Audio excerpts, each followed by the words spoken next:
Very good morning to all of you. Transfer of property act में आज हमारा जो टॉपिक है इंट्रोडक्शन और उसके स्कोप और एक्सटेंट के बाद हमारा जो आज टॉपिक है वो है एक्शनेबल क्लेम। और इसको आप ऐसे भी कह सकते हैं कि हम आज टीपीए की जो शुरुआत है प्रॉपर तरीके से एक नए टॉपिक के साथ हम एक्शनेबल क्लेम के साथ कर रहे हैं। अभी तक हम केवल टीपीए का परिचय और उसका इंट्रोडक्शन वगैरह देख रहे थे, कहाँ लागू होगा कहाँ नहीं होगा। आज से हम उसके जो टॉपिक्स हैं, जो उसके छोटे छोटे पार्ट्स में उसको डिवाइड किया गया है, उनमें हमारा सबसे पहला जो टॉपिक है वो है एक्शनेबल क्लेम, जिसे अनुयोज्य दावा भी कहा जाता है। ध्यानपूर्वक सुनेंगे, दो पार्ट्स में मैं इसे पढ़ाऊंगा। आज जो है उसका कंसेप्चुअल पार्ट हम समझने की कोशिश करेंगे। किसी को समझ में नहीं आएगा मुझे पर्सनली मैसेज करके आप पूछ सकते हैं, कोशिश करेंगे वैसे तो एक एक चीज़ एकदम क्लियर हो जाए। एक व्यक्ति है ए नाम का एक व्यक्ति है, उसको कुछ पैसे की ज़रूरत है, कुछ मनी की उसको ज़रूरत है, तो वो बी के पास गया। वो जानता है कि बी अक्सर लोगों को पैसे देता है। बी से उसने पैसे की डिमांड की। उसने कहा मेरी बिटिया की शादी है, मुझे कुछ पैसे की ज़रूरत है। बी से उसने कहा। बी ने कहा देखो भाई ऐसा है, मैं पैसा तो दे दूंगा लेकिन उसके लिए आपको कुछ सिक्योरिटी में रखना पड़ेगा। मैं पैसा आपको दे दूंगा लेकिन उसके लिए आपको कुछ सिक्योरिटी में रखना पड़ेगा, कुछ गारंटी आपको देनी पड़ेगी। उसने कहा ठीक है, मैं अपना, ये मेरा मकान है या ये मेरी दुकान है, ये मेरी ज़मीन है या ये मेरा सोने का सामान है, गोल्ड है, चांदी है, सिल्वर है, कुछ भी है, मेरी बाइक है, मेरी गाड़ी है, मैं ये आपके सामने मैं इसको सिक्योरिटी के रूप में रख रहा हूँ, इसको मैं आपके पास गारंटी के रूप में रख रहा हूँ।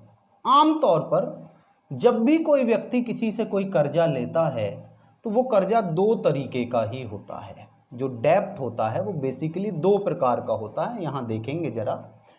जब मैंने डेब्ट की बात की है तो या तो वो डेब्ट सिक्योर्ड डेब्ट होगा, जैसा कि जिसका उदाहरण मैंने आपको बताया, अदरवाइज वो डेब्ट अनसिक्योर्ड डेब्ट होगा।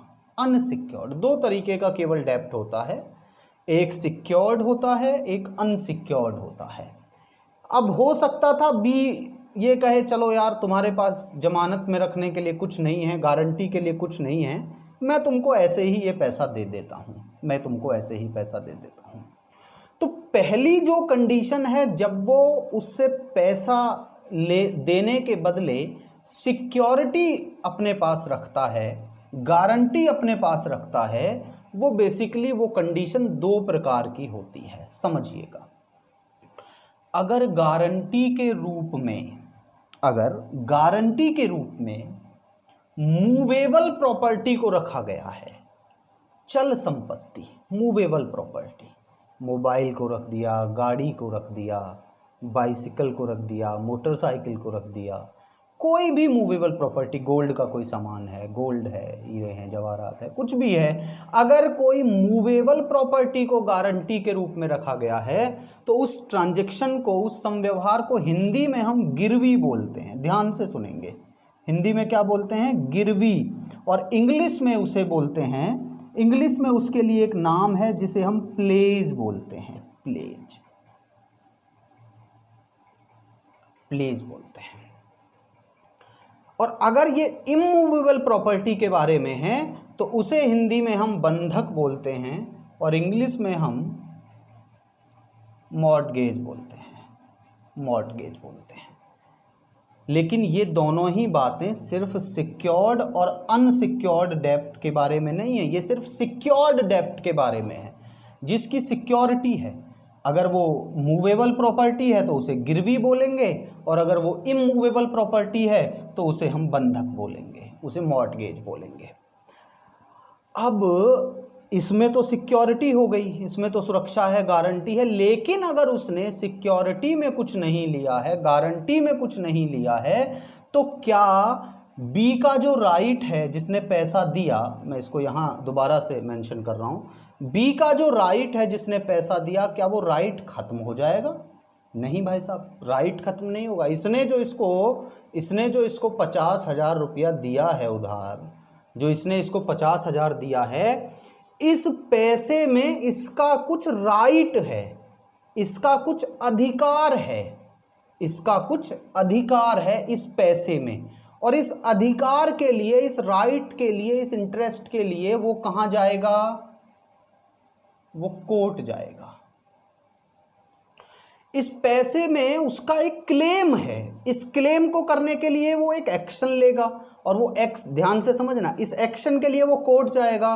तो ऐसा क्लेम जिसे कोर्ट एक्शनेबल माने, जिसे कोर्ट माने कि इसके लिए एक्शन लिया जा सकता है, इसके लिए सूट फाइल किया जा सकता है, ऐसे क्लेम को हम एक्शनेबल क्लेम कहते हैं।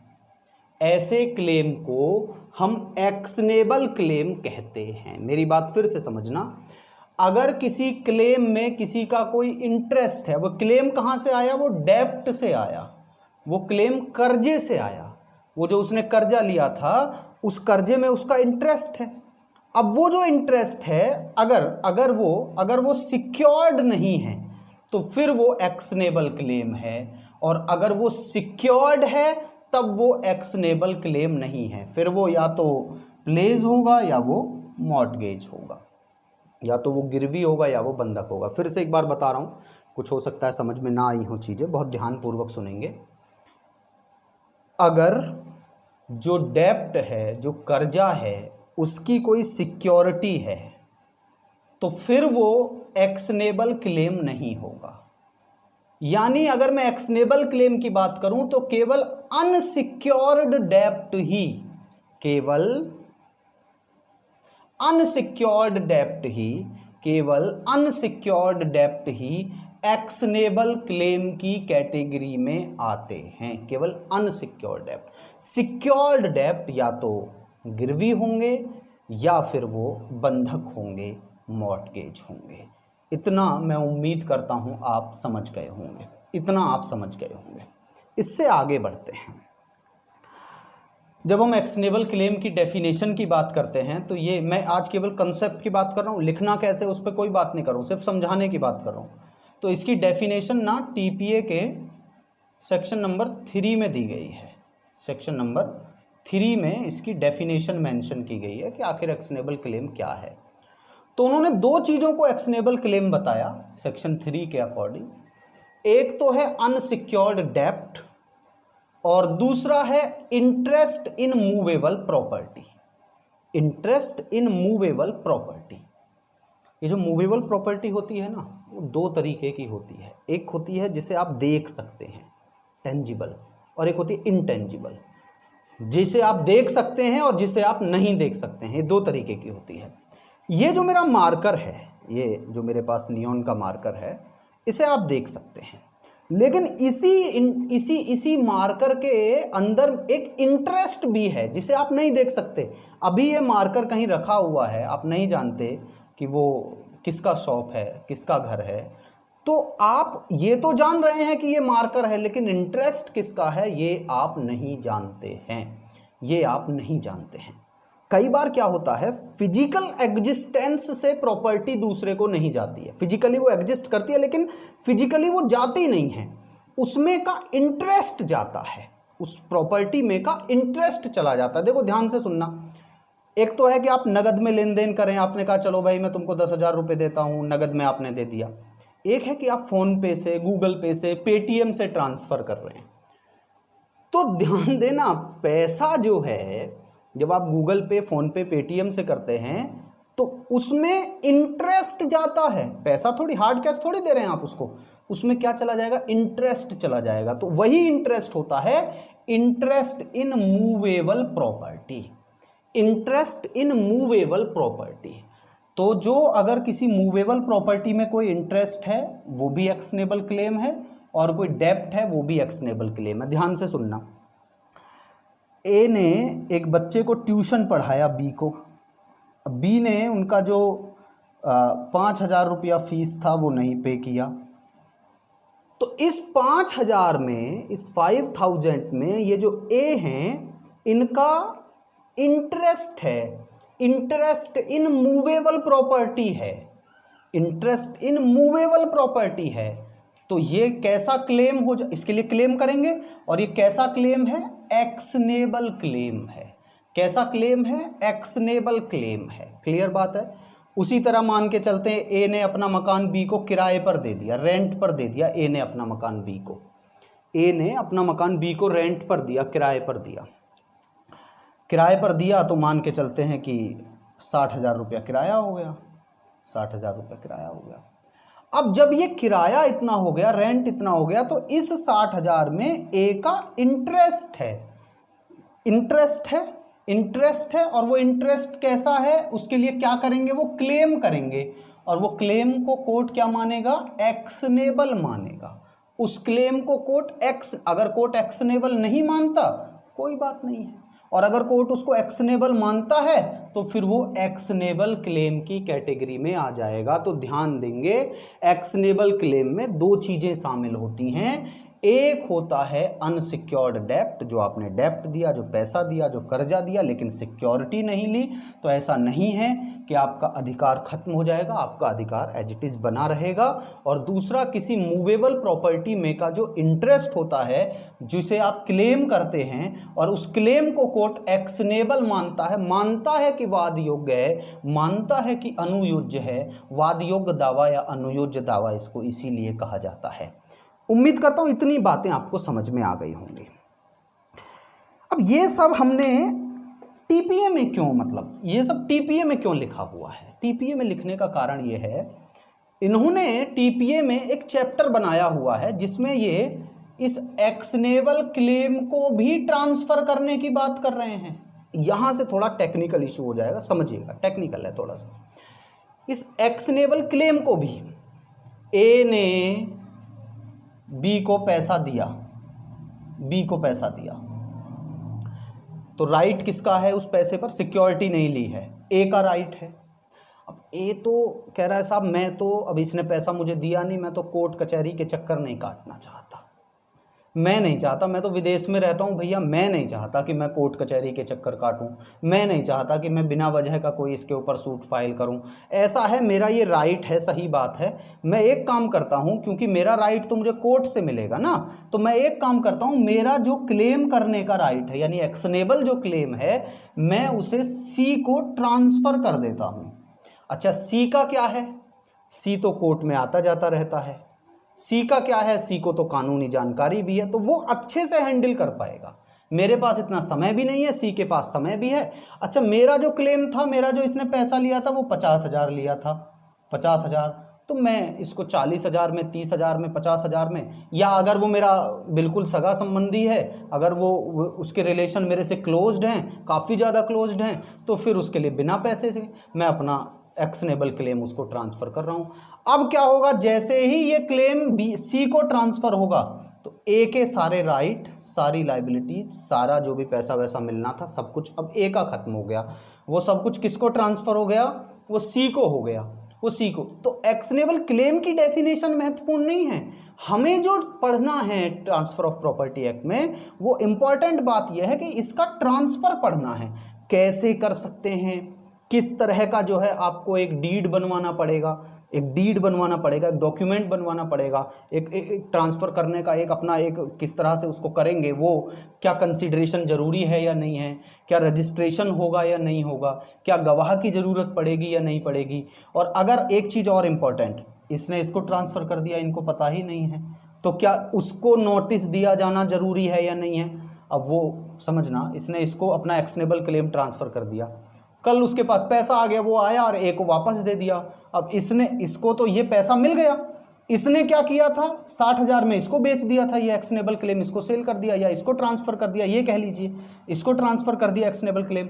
अब ये इससे तो वसूल नहीं सकता क्योंकि इसने तो अपना पैसा दे दिया, तो तब क्या रिलीफ मिलेगा, क्या उसको जो है किस प्रकार से उसको बचाव है या नहीं है, कोई किसी प्रकार की राहत है या नहीं है। तो ये सारे प्रश्न हम देखेंगे, इसके जो लीगल पार्ट है, जो सेक्शंस इसमें दिए गए हैं, उसमें हम इन सारी बातों को देखेंगे, उसमें हम सारी बातों को देखेंगे। तो आप क्या कीजिए, कुछ हेडिंग बना लीजिए जिन्हें हम नेक्स्ट क्लास में डिस्कस करेंगे। सबसे पहले लीगल प्रोविज़न, विधिक प्रावधान, सबसे पहले लीगल प्रोविजन, विधिक प्रावधान, एक हेडिंग ये आप बना लीजिए। इसमें हम देखेंगे कि actionable claim transfer of property act में कहाँ कहाँ पर दिया गया है। कहाँ, देखिए आपकी जानकारी के लिए बता दूं, 1882 का एक्ट है, आप सब जानते हैं, 1900 में जोड़ा गया था। उससे पहले ट्रांसफर ऑफ प्रॉपर्टी एक्ट में एक्शनेबल क्लेम की डेफिनेशन नहीं थी, एक्शनेबल क्लेम से रिलेटेड कोई प्रोविजन ही नहीं था, ये मान के चलिए। तो वर्ष जो है 1900 में इसको जोड़ा गया, तो वो सब में लीगल प्रोविजन में आपको बताऊंगा और क्यों जोड़ा गया, और उससे पहले 1882 से 1900 तक क्या कर रहे थे। एक्शनेबल क्लेम से रिलेटेड कोई मामला आता था तो कैसे डील करते थे, या इससे रिलेटेड जो जिन मामलों को अभी ये कवर करता है, अगर उससे रिलेटेड कोई मामला आता था तो कैसे डील करते थे 1900 से पहले, इस पर भी चर्चा करेंगे। वो मैं आपको इंट्रोडक्शन और लीगल प्रोविजन में लिखाऊंगा। उसके बाद दूसरा हेडिंग लिखेंगे meaning and definition of actionable claim. Meaning and definition, bare act का जो मीनिंग डेफिनेशन है वो लिखेंगे। तीसरा हेडिंग, अर्थ और परिभाषा के बाद तीसरा हेडिंग लिखेंगे असेंशियल एलिमेंट्स, आवश्यक तत्व। आवश्यक तत्व में नंबर 1 लिखेंगे अनसिक्योर्ड डेप्ट। अनसिक्योर्ड डेप्ट यानी अनसिक्योर्ड डेप्ट माने कि अप्रतिभूत ऋण, हिंदी में बोलेंगे उसको अप्रतिभूत ऋण, अप्रतिभूत ऋण, अप्रतिभूत जिसकी कोई गारंटी ना हो, पहला एसेंशियल एलिमेंट। दूसरा एसेंशियल एलिमेंट है interest in movable property, interest in movable property, ये आप दूसरा हेडिंग बनाएंगे। चल संपत्ति में हित, ये दूसरा एसेंशियल एलिमेंट है। अब जब आप ये लिख लेंगे तब हम दो इंपॉर्टेंट बातों पर चर्चा करेंगे, क्या एक्शनेबल क्लेम है और क्या एक्शनेबल क्लेम नहीं है। मतलब जैसे कि किराया जो आता है वो एक्शनेबल क्लेम है। मुस्लिम लॉ में एक बड़ा अच्छा टॉपिक होता है मेहर। मेहर वो विवाह के समय या उसके पश्चात जो महिला को मिलता है, महिला को जो मिलता है मेहर, एक्शनेबल क्लेम, गारंटी तो कुछ है नहीं और वो पैसा है, अब उसको क्लेम करना है, तो जब वो क्लेम करेंगी तो कोर्ट उसको एक्शनेबल मानेगा, भाई आपका मेहर हम इनसे दिलाएंगे, तो वो एक्शनेबल क्लेम है। अभी दो पार्टनर्स के बीच में झगड़ा हो गया, अब अलग अलग हो गए, एक ने सारा हड़प लिया, सारा कब्जा कर लिया, तो दूसरा पार्टनर जो उसके ऊपर क्लेम करेगा, साहब मेरा हिस्सा तो दिलाओ, सिक्योरिटी तो कुछ है नहीं, मेरे पास कुछ ऐसा तो जमा नहीं है, तो वो उस क्लेम को कोर्ट एक्शनेबल मानेगा, तो वो भी एक्शनेबल क्लेम की कैटेगरी में आता है। तो अगला जो हमारा टॉपिक रहेगा वो रहेगा कि क्या एक्शनेबल क्लेम है और क्या एक्शनेबल क्लेम नहीं है, ये हमारा टॉपिक रहेगा। उम्मीद करता हूँ इतना समझ रहे होंगे, क्या एक्शनेबल क्लेम है क्या नहीं है ये आप समझ जाएंगे। उसके बाद हम हेडिंग बनाएंगे ट्रांसफर ऑफ एक्शनेबल क्लेम, अनुयोज्य दावे का अंतरण, ये हमारा हेडिंग रहेगा। और उसके बाद हम हेडिंग बनाएंगे एक्शनेबल क्लेम के ट्रांसफर के बाद notice for transfer of actionable claim, या केवल नोटिस लिख सकते हैं। और ज़्यादा मतलब आपको लग रहा है कि आपके पास टाइम है तो पूरा हेडिंग लिख लीजिए, notice for transfer of actionable claim, यानी अनुयोज्य दावे के अंतरण के विषय में सूचना। सूचना का मैंने बताया ना, इसको तो बताना पड़ेगा ना भाई, ये तो उसको दे सकता है, और अगर दे देगा तब कैसे होगा, इसने उसको वो चुका दिया जो इसका कर्जा था, इधर इसने एक्शनेबल क्लेम इसका ट्रांसफ़र हो गया, तो वो देखना पड़ेगा। तो कुल मिला के ये हमारे कुछ टॉपिक हैं, कुछ हेडिंग हैं, जिन्हें हम एक्शनेबल क्लेम में नेक्स्ट वीडियो में बिल्कुल मैंने आपको कॉन्सेप्ट समझा दिया। अब कैसे इसको लिखना है हम उसके बारे में बात करेंगे। Thank you so much.